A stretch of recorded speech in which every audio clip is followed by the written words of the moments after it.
না না, এটা ভাববেন না যে মাথা খারাপ হয়ে গেছে। আজকের রেসিপিটি আমার বহুদিনের পরীক্ষা নিরীক্ষার ফল। আজ আমি সত্যিই পিৎজা বানাবো জলেতে। এই ম্যাজিক ট্রিক্সটি একবার যদি জানতে পারেন তখন দোকানের পিৎজা আপনার আর মুখেই রুচবে না, গ্যারেন্টি দিয়ে বলতে পারি। এইভাবে পিৎজা বানালে এতটাই সফট আর ফ্লেভারফুল হয় যে মন প্রাণ একেবারে জুড়িয়ে যায়। এখানে আমি চায়ের কাপে 3 কাপ ময়দা নিয়ে নিয়েছি। প্রথমে পিৎজার জন্য ময়দা মেখে নেব। 30 মিনিট আগে এই ইনস্ট্যান্ট ইস্টটি অ্যাক্টিভেট করতে দিয়েছিলাম, এখন ফুলে পুরোপুরি অ্যাক্টিভেট হয়ে গেছে। এবার এটি ময়দার সাথে দিয়ে ভালো করে মিশিয়ে অল্প অল্প জল দিয়ে পিৎজার ডোটি বানিয়ে নেব। ময়দাটি আবার বেশি শক্ত করে মাখলে চলবে না, একটু নরম করে মেখে নেব। এইভাবে মেখে প্রায় ঘন্টাখানেকের জন্য একটা তোয়ালে ঢাকা দিয়ে রেখে দেবো। ঘন্টা 2 পর ডোটি কেমন ফুলে উঠেছে দেখেছেন? তার মানে ডোটি একদম রেডি। এবার হাতে তেল মেখে ডোটি একটি প্লেন জায়গায় অল্প ময়দা ছড়িয়ে ভালো করে মেখে নেব। ওভেন ছাড়া পিৎজা বানাতে গেলেই কি আপনার পিৎজা কুরকুরে পাঁপড় বা বিস্কুট হয়ে যায়? তাহলে অবশ্যই এই ভিডিওটি পুরোটি দেখবেন। মাখা হয়ে গেলে এবার একটা বেলনের সাহায্যে ছোট করে বেলে নেব। যে প্লেটটাতে রেখে পিৎজাটি বেক করব তাতে ময়দা ছড়িয়ে এই পিৎজার ডোটি দিয়ে ভালো করে হাতের সাহায্যে চাড়িয়ে নেব।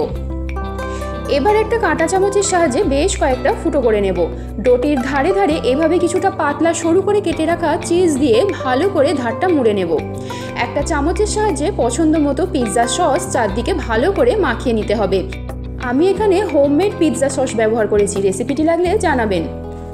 পিৎজা সসটি পিৎজার মধ্যে ভালো করে মাখিয়ে নেবার পর ওপর থেকে এবার গ্রেট করে রাখা কিছুটা চিজ দিয়ে দেব। এরপর পছন্দ মতো টপিংস দিয়ে দেবেন। আমি এখানে বেসিক কিছু সবজিই দিয়েছি, এছাড়া চিকেন বা পনির টুকরোও ব্যবহার করতে পারেন।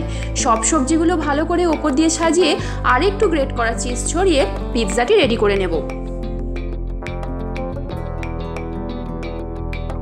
অন্যদিকে একটি কড়াই নুন দিয়ে প্রিহিট করে নিয়েছি। এবার পিৎজাটির প্লেটটি একটা স্ট্যান্ডের মাধ্যমে কড়াই বসিয়ে চাপা দিয়ে দেব। মিনিট 40-এর মতো একদম লো হিটে বেক করে নেব। এখন 30 মিনিট হয়েছে সবে, পিৎজাটি কেমন ফুলে উঠেছে দেখেছেন? আর মাত্র 10 মিনিট বেক করে নামিয়ে নেব। 40 মিনিট হয়ে গেছে। কি সুন্দর চিজগুলো গলে গিয়ে কি সুন্দর দেখতে হয়েছে দেখুন। এই অবস্থাতেও খাওয়া যায়, তবে এটাকে আরেকটু সফট বানাতে এখানেই আমি ট্রিক্সটি ব্যবহার করব। একটা প্যানেতে একদম অল্প জল আর হালকা তেল দিয়ে এই পিৎজাটি দিয়ে দেব। জলটি একদম মুড়ে শুকনো হয়ে গেলে তখন পিৎজাটি নামিয়ে নেব। দেখুন এইভাবে পিৎজা বানিয়ে পিৎজাটি কেমন নরম তুলোর মতো হয়েছে।